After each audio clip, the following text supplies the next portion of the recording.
Muntika na palang maging boyfriend ng dating aktres na si Jewel Mitch ang kapamilya heartthrob na si Paolo Avellino.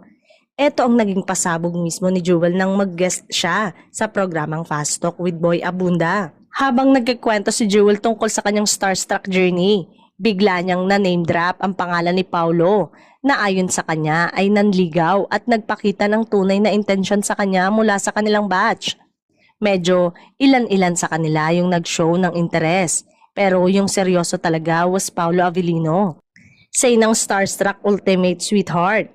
Pag-amin pa niya, naging kami rin yung naging close. Siya talaga yung tagapagtanggol ko that time. Siya yung talagang nakaklose ko.